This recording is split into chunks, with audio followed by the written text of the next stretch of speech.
Hey everyone, I'm Mike DeLong. Welcome to the Tater Talk podcast, where we explore the fascinating global potato processing industry. We'll share stories and insights about flakes, fries, chips, and crisps, and everything in between. Let's dig in.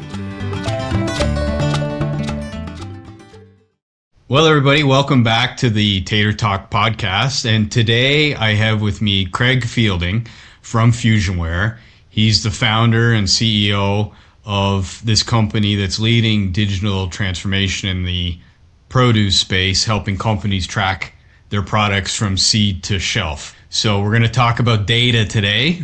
We know that there's people out there in the potato world, love it or hate it, they got to deal with data. So Creg, welcome to the Tater Talk podcast. Thank you, Mike. Been looking forward to this. Yeah, me too. I'm glad you could join me today. Yeah. So to kick off, let's, if you could give the listeners just a short version of who you are and what Fusionware does, and then we'll get deeper into it. Well, since this is the Tater podcast, I grew up on a farm here in eastern Idaho. We grew potatoes, but also rotated through various crops as well. So grew up as a farm boy, and then as I went through college and started my career, I ventured into software. And Fusionware is my third fairly sizable startup, and have really enjoyed being back in ag. That's as I had the opportunity to get back in ag. Prior to that, I'd been in some mobile technologies and some banking software as well, and had the opportunity here to get into ag. And I was like, wow, let's get back into my roots. And what was extremely surprising, Mike, was this. This is one thing that just shocking. After being in software for my entire business career, and then jumping back into ag, particularly around produce, my experience was, it's produce. This is simple.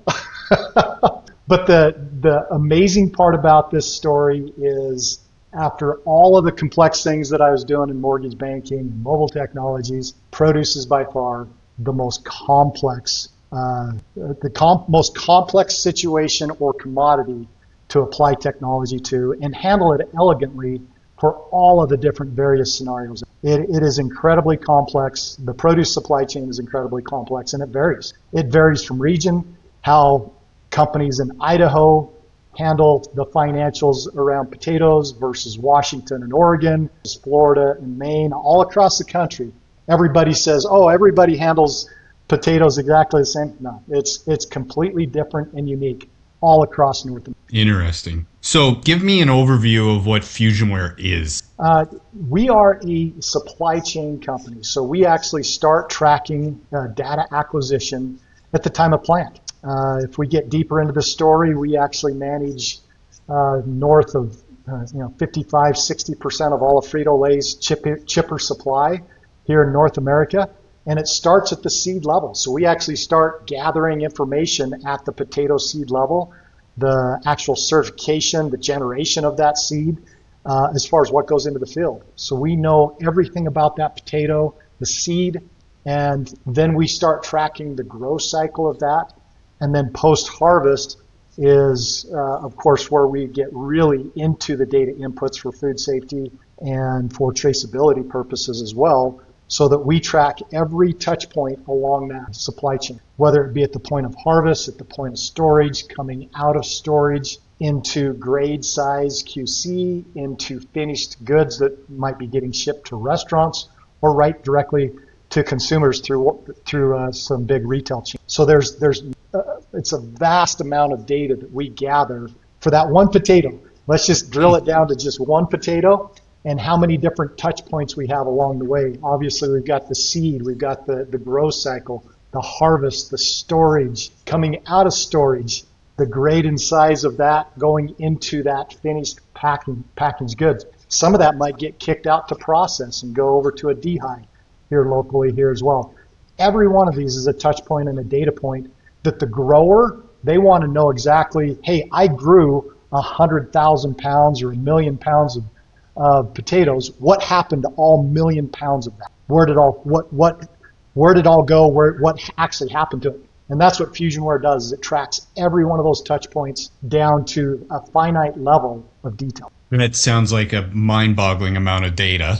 And yeah, this is the potato podcast, but yeah, I mean, you're working with many different, like over 50 types. So, I mean, that seems like an overwhelming amount of data, actually. What specific problem amongst all of that supply chain did you see, and how did you see it in order to start Fusionware and build it to what it is now? Well, that's where the story begins. Yeah. Interestingly enough, we didn't start obviously this broad. We started out pretty finite in a very tight vertical, just around transportation and logistics, moving produce around the country using our transportation and logistics software. So that was my introduction back to this industry. Was just, like I say, just simple logistics. That quickly grew as we started landing clients and saw how archaic and how antiquated the systems that were being used in this industry and continue to be used in this industry, depending upon where it is in the supply chain. Parts of the supply chain have been heavily invested and commoditized as well.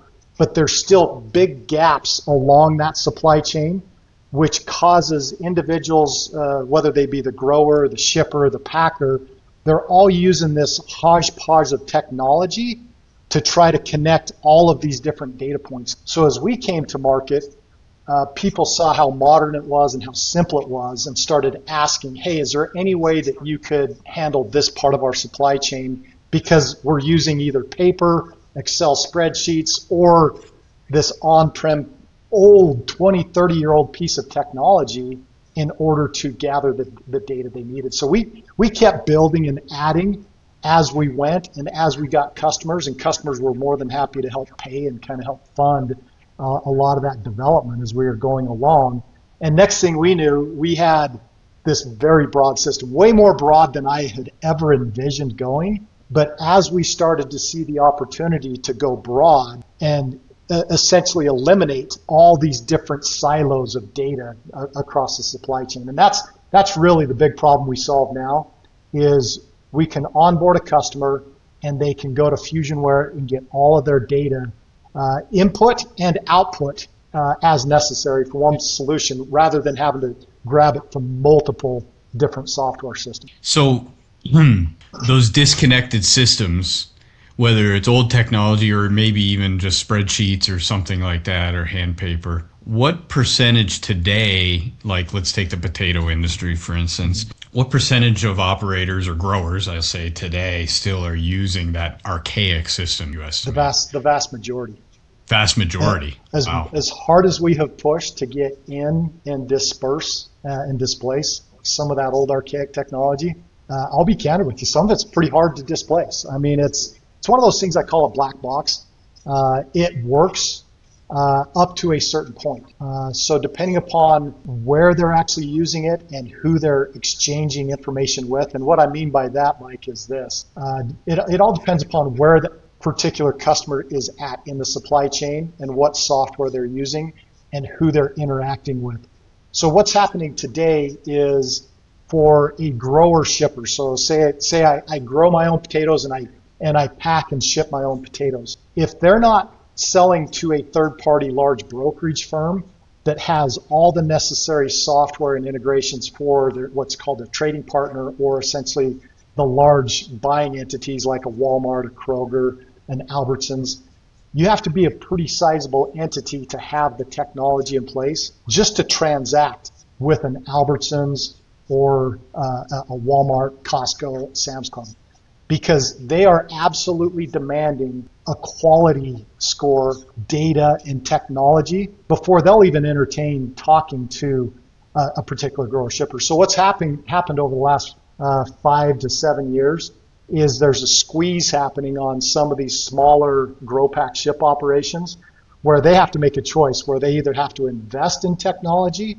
and move off of that old on-prem, what I call the black box, because they're not keeping up with the changes that the retailers and these trading partners are requiring. So they're faced with this conundrum of either invest in technology and get to a point where I can continue to sell to these customers, or I have to go partner with somebody who has that technology. And that's causing quite a stir in the industry, because it is causing a movement to happen and forcing individuals to move off these legacy and on. The retailers are really driving that need for the grower shippers in this case, and one could maybe presume that consumers are driving it to drive retailers there. Yeah, let's come full circle on that, as a matter of fact. So the consumers obviously demanding a level of quality, which again comes back to your food safety traceability. The government heard those calls, and the government stepped in and said, we want to be able to spearhead this and essentially force a level of quality and a scoring of all produce depending upon the commodity. And so they've come up with some pretty strict government regulations over the past 8 to 10 years. And it's kind of come in waves. The latest wave, you may have heard of the FSMA 204. And this FSMA 204 is a very high level of tracking each touch point of each one of those steps in the supply chain. Now, we get into politics a little bit with this, because depending upon where you're at with politics, certain administrations were really, really pushing hard to have some of this in place by certain dates and times. With the latest administration, and I'm not going to get into politics, but the latest administration has really pulled back on some of those timelines for FSMA 204. In fact, they've kicked it back till 28 to be 100% compliant. But here's what it started, Mike, was this. They were going to, the government was going to demand that out of these large retailers, the Walmarts, the Krogers, Sam's Club, so on and so forth. They were going to demand that level of compliance. So these retailers jumped in and started pushing their suppliers to meet some of these deadlines this year. And so everybody, the shakeup kind of already happened, and people already started pressing down to be able to handle that level. Craig, over the last few years as well, we're kind of at this generational farm transfer too, right? Where, maybe guys my age or a little younger have stepped into the farm ownership role from their father's generation, or their parents' generation, I should say, in the last. Are you seeing that this generation, or this newer generation, has a push to modernize in not just the way they farm, but also in supply chain data management as well? Or 100%. Is it more still retailer driven and market driven? The majority of the push is coming from the retailer, but we are seeing some of that generational shift as well, 100%. In fact, we just finished up a large implementation up in Wisconsin, large potato operation up there. Same thing. This is a multi-generational family operation. And as that new generation came on, they had an old on-prem solution, and we've migrated them to our really nice modern cloud-based solution that allows them to operate. Mm-hmm. So it's technology is much more accessible now than it's ever been. When it comes to tools like AI, things like that. You're still a small company, right? I mean, you're compared to some of these large software. Do you feel like that makes you more interesting to these family farms, where you can relate better, you can adapt better, you're more agile? Does that help level the playing field for them against the larger corporations? Yeah, as far as like some of the enterprise business, where we've been the majority of our lifespan at Fusionware has been the small to medium-sized operation. Obviously, we've got into some very sizable enterprise opportunities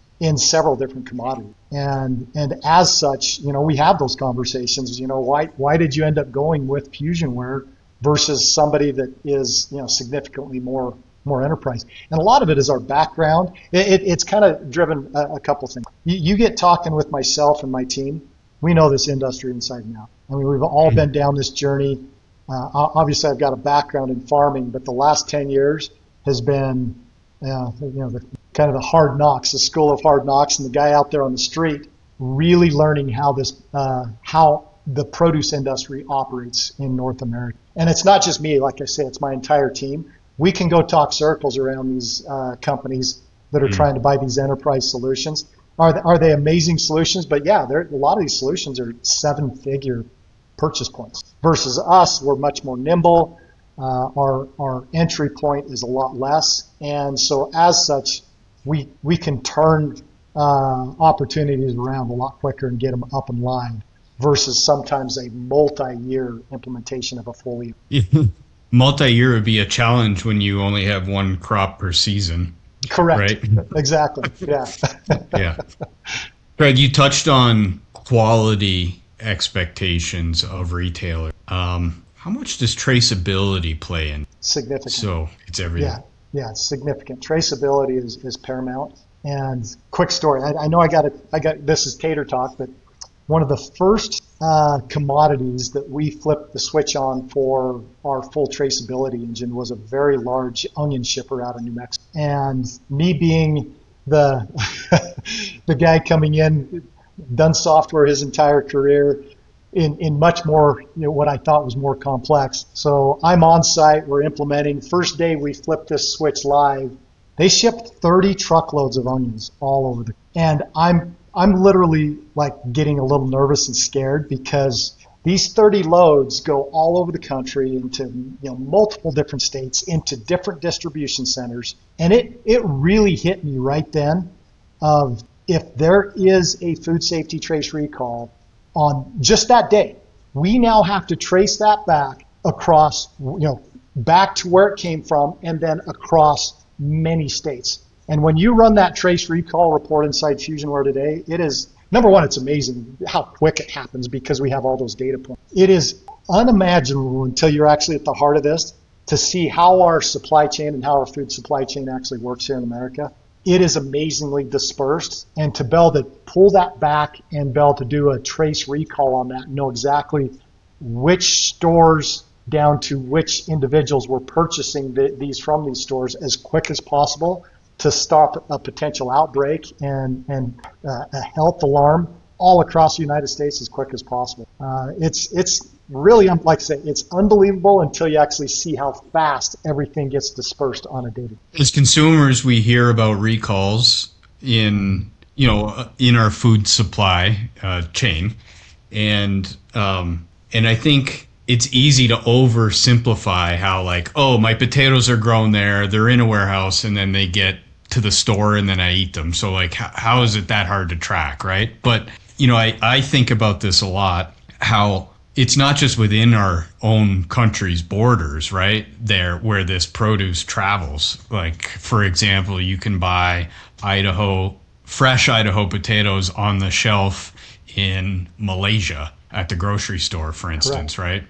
Yeah. Or French fries, or that are shipped across the ocean. And it would be incredibly complex to respond to a recall trace in the old-fashioned way. So how would it have been done realistically before having software find the trip that this produce took from seed to table? Well, when I got into the industry, it was all spread. And so if a trace recall came back, it was mounds and mounds of spreadsheets, sometimes paperwork. Like I would walk into shipping offices and they'd have boxes and boxes and boxes of paperwork so that if it did come back, they would literally sometimes have to crack open a box, find the order, find the tags that were on there, and then from there, then go back out to the database of usually a spreadsheet to try to track this back down. It sometimes would take up to 24 hours or more of a very heavy data lift where you're shutting people down for 24 hours to try to trace that back where things are going. Now it's less than 30 seconds to do what I said it used to take 24 hours. And even on the auditing, the auditing continues to tighten that number up, but even the auditors would give you up to 8 hours to try to track this down, when in reality that data should just be, like I say, a 30-second query. Couldn't imagine having to reef through boxes and boxes of paperwork. To your point, I mean, that still happens today amongst a lot of... It's significant. We still come across many operations that are running on Excel and paper. It's unfortunate. And a lot of it is just the old school train of thought of we're going to throw a body at this. But that's another thing that's happening in this industry today is lack of resources, lack of reliable employees to be able to come in and get the work done. It's interesting to me how you can technically track all this data, the traceability of the product. I understand that your software is leveraging blockchain technology to do this. My experience with blockchain is maybe like cryptocurrency. So IBM and Walmart formed a food trust back in 2017, and they came in and said, we are going to mandate, this was in 2017, we are going to mandate companies start using what's called Hyperledger, which was a form of blockchain that ran on IBM's food trust Hyperledger. Well, they pushed hard for that. We actually were the only software company out there that invested heavily. We invested significant amount of time and money to build Hyperledger right into Fusionware. It died. And that's why I was wondering if we need to edit this out, because we actually pulled the blockchain completely out of it because it was causing problems and issues with updating our code. And so we actually yanked the blockchain completely out of it because Walmart and Kroger and this food trust just collapsed onto itself. And so we went completely away from it. Candidly, Mike, we were super excited about it. We're all nerds. We were all mining. We were all doing crypto. We were all at the head of this thing. And so we're like, Ledger is the way to go. This is perfect. And we dove in head first. And unfortunately, that was bad. I mean, we invested heavily into it. And we had to walk away from all of it. Well, I won't talk about that then, in that way. Yeah. Okay, good. So, okay, I got my train of thought back. So having all these spreadsheets and basically manual systems to track all this product data, it seems like a huge risk as well that either records could get misplaced or lost or damaged, something like that. Especially, I believe you have to keep records for a certain amount of time. You probably know exactly. Do you think that there's people in the produce supply chain that are maybe underestimating or downplaying the risk that's involved not having something in a digital platform? Yes, 100%. And beyond that, as far as the time that records keep, back to my example of walking into these companies and seeing literal storage units with boxes. That's back to your point, Mike, as far as them keeping records versus keeping it. The amount of space that it saves, let alone your history. But I would actually take it a step further. Not only is it important to have those records historically, it starts to build up some business intelligence because you can start to use all of that historical data in a positive fashion to where now I can start using all of my historical trends through business intelligence and reporting rather than just guessing, hey, what transpired last year? During the months of April, we saw this little bump. It was because of this. Let the data answer a lot of those questions and trends, answer it for you, and overlay that with current information as well. So that beyond having that historical data, absolutely key important from a regulatory perspective. But for me, it's more important to use it to drive efficiencies with business. I'm really glad you touched on that because I wanted to dig into that a little bit because maybe there's a scenario, or maybe you could share your perception on this, is like where operators are focused on compliance only and maybe can't see the opportunity for data intelligence or business intelligence from this data. So how much do you find you have to educate to kind of open up the mind to see the tremendous opportunity in leveraging all? It's really interesting. As I mentioned previously, we work with businesses of all sizes, from medium, small, medium, all the way to the enterprise. And depending upon what tier you're working on inside there, some of these companies will actually have individuals that are pretty intelligent and smart and potentially even a full-time employee that does just business intelligence. Now you get into the small to medium-sized guys, and they lean heavily on it. They've got some concept. Most of them have concepts and ideas. Well, they'll come to us and say, man, I've always wanted to be able to slice and dice my data this way, but they've never had the tool set or the people to go do that. And that's really where what's in the last 3-4 years, we've built our system so it's just completely natural and integrated with all of this data and data warehousing and business intelligence. And it's been so fun working with these companies because I don't think we've got kind of our base reporting solution that covers the majority of the scenarios. But what's made our system so powerful is that business intelligence piece where our customers can come to us and say, this might sound odd, but I want to slice and dice the data this way for this purpose. And it's mind-boggling how many different versions of some of these base reports that we have out there, because everybody wants to see the data just a little bit different. Again, we're technologists, we're software guys, but these guys are hands-on. And it's really exciting to enable them to see, wow, what would be a good way to present this data to you to make it informative, to be able to make some good business decisions off of. Because a lot of cases, we don't know that. They do. But they don't know how to bridge that gap from A to B because they don't have the people or the talent to go do what we can do on that. And vice versa. We don't have the information we need to go build that report exactly that would suffice for their needs. Yeah, so that makes for a really valuable those two together and be able to. I'm curious though how your solutions fit within a company's like ERP ecosystem that they may already have for like a processor or one of these fresh packs. That's a great question.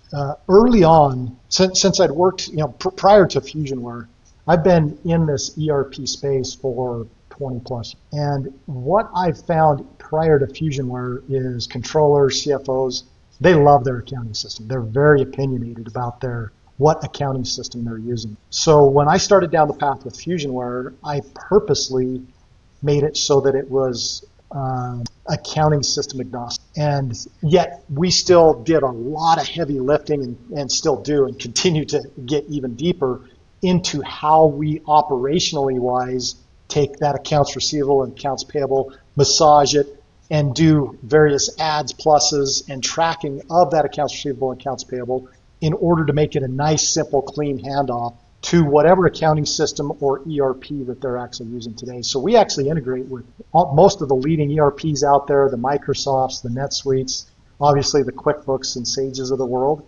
And it's a seamless integration between those systems. And what makes that really powerful from our perspective is this. One, we can be extremely nimble from an operational efficiency perspective. These systems, for example, Business Central from Microsoft or NetSuite or all the different flavors of ERPs, they try to come in and have tried to come in and manage this whole supply chain end to end. And it's been train wreck after train wreck after train wreck, multi-million-dollar train wrecks that has really harmed a lot of companies. I mean, we're dealing with some of the cleanup and aftermath of these companies that have tried to implement in that fashion and have discovered, hey, let's leave the accounting and ERP as is, and let's pair that up with a good operation. And that's really driving a lot of our enterprise opportunities as well as our core opportunities as well, because about half of our customer base is on QuickBooks today, and then the other half is more enterprise on NetSuite and Business Centrals of the world. So it does allow us to be extremely more nimble and much more hyper-focused on some of those operational inefficiencies that are possible to do inside of an ERP, but incredibly costly to build and to maintain. So speaking of integration, do you see a future where your solution is, you're also seeing order data right from the retailers, for instance, where it's completely integrated straight to, so you get additional business intelligence, where it's more of a fully integrated supply chain right from, I'll say, the till at the store? We typically don't go that far. Once it hits the store, they take over from there and the handoff from there. Mm-hmm. But to your point, Mike, all of our customers, the order starts in Fusionware. It doesn't even start in the ERP or inside QuickBooks or the accounting. We manage that order all the way from the handoff from the trading partner / buyer all the way through to shipping and then delivery. And then that's, like I say, where the handoff actually happens right there. And one thing that we have been working with these buyers on extremely close and the trading partners is EDI. I don't know if you're familiar with EDI, but a Yeah, lot of them yeah. are now demanding again, a quality level of this data back to like the FSMA 204. They're asking these shippers to be able to provide them advanced technology like what's called an advanced ship notification, as well as some SSCC codes. Walmart is pushing for fully automated receiving. I mean, fully automated. Robots, it comes in, it's offloaded, it scans the barcodes that we produce out of our system. It knows exactly what it is based on identifiers on those tags, takes it into the distribution center and hands it off. Like I say, they want to go completely touchless at those receiving docks, and they've actually got one prototyped already. So this is the demand that our customers are now putting on us, saying we got to have this level of technology in place in order to actually transact with Walmart. Walmart seems to drive a lot of change management in the food industry. They do. It's The a big love guys all do. hate. It's a Yeah. love-hate relationship with Walmart. At the end of the day, when you talk to the people, they're like, I can't, this is going to cost us extra money. It's going to, it's going to force us to do some extra things that we don't necessarily want to do. But the year-over-year efficiency gains, because they're pushing down this path, is actually a benefit. Initially, there's a cost involved there, but it forces automation downward from these retailers and into these large shippers. Craig, we've been talking a lot about these quality requirements in the Food Safety Modernization Act here in the U.S., but what are you seeing on the global field or the global stage, and what is your footprint around the world right now, places outside of the U.S.? So we're primarily North America. However, many of our clients import-export. So we do have reach. You look into our data set, and we have people shipping from all over the world, inbound, export and import, in a variety of different commodities. I was on the phone just this morning, like I say, with one of our large blueberry shippers out of Florida. They're having to change where they're going and get some different berries because they had such a massive freeze down there in Florida with their crop. Mm-hmm. As I learn more about your solution and the importance of tracking our food from the field or the farm to the storage and beyond, it's just so many examples worldwide, and it becomes that much more complex, I suppose, when we look at things like plantains or bananas coming from South America, perishable specific produce. Correct. Yeah, and like I say, we bring in and capture that data typically at the time of the purchase order. So they'll put the purchase order right inside Fusionware, and then that'll start tracking that inventory as it's on the ocean at sea. And then once it's then landed, we have all of the documents, all of those international documents we have to manage and maintain inside Fusionware, both import and export. So we actually have unique documents that have to be produced out of Fusionware, as well as country of origin. Now we come full circle on country of origin, because some of this will be finished goods, some of it's goods that have to be packed, and so we have to have all that food safety traceability back to the country of origin inside Fusionware for all of those goods. It's come a long way from where you started, and it seems like it's probably just been like drinking from a fire hose, learning about all these different little aspects and big aspects of the broader supply chain. What, along your journey of developing Fusionware to today, what has been one of the most unexpected challenges that you... It's a good question, because there's been so many. I think my number one, and I've already covered this, but my number one that I went in completely ignorant on was the complexity around finished goods and inventory and that traceability. I had no idea what we were getting involved with and the intricacies of that process of true food safety and traceability. That to me, compared to, like I say, what I've done with other parts of my business career, the complexity there is incredibly tough. The other part that I would also have to say, and this is especially true around potatoes, is the grower accounting piece. Might be an unfamiliar term to you and others, but that grower accounting piece is incredibly complex. Not only in potatoes, there's multitudes of ways of how to handle and do the pooling around that grower accounting. And to do it right is, again, another thing that was incredibly complex. And again, coming from somebody who had built multiple different ERP integrations and accounting-like functionality, again, underestimated that. And we started in potatoes, then we went to onions with the idea that what we had built as a foundation would work across North America. And as I've mentioned early in the podcast, what people say is pooling in Idaho is not is the same pooling as it is in Wisconsin, which is completely different than pooling in Florida. So it's just a level of complexity that we had no idea. Yeah, steep learning curve. So you came from other tech industry or, tech domains inside the software and so on. Ag tech is a bit of a buzzword, but it's real. I mean, there's a lot of technology that's driving into agricultural industry and the food industry.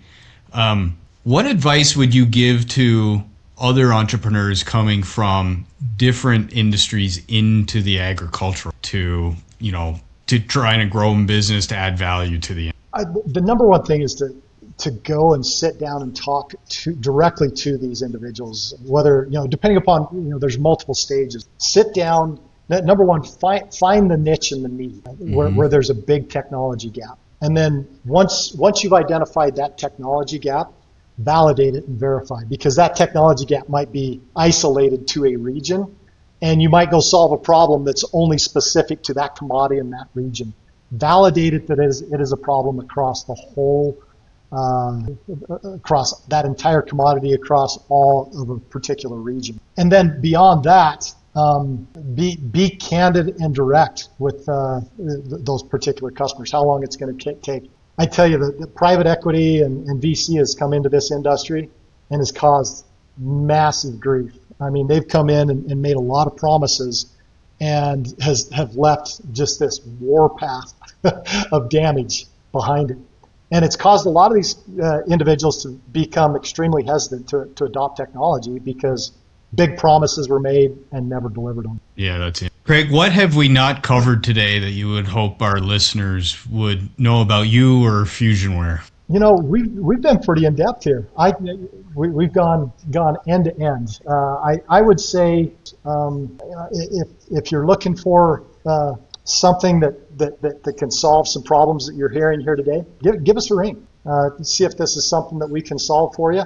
If not, one thing you're going to find with us is we're completely transparent. We say no when we can't do things and move on and be friends. Good. Well, we'll be sure to link your company website and other information in our show notes. And I will say, I know some of your customers, Creg, and they've had a lot of great things to say about you and your team and the solutions you provide. So I'm glad we got, personally, I got to learn more about the Fusionware solution today and get to know you a little better. So I appreciate your. Likewise, Mike. This has been a fun conversation. All right.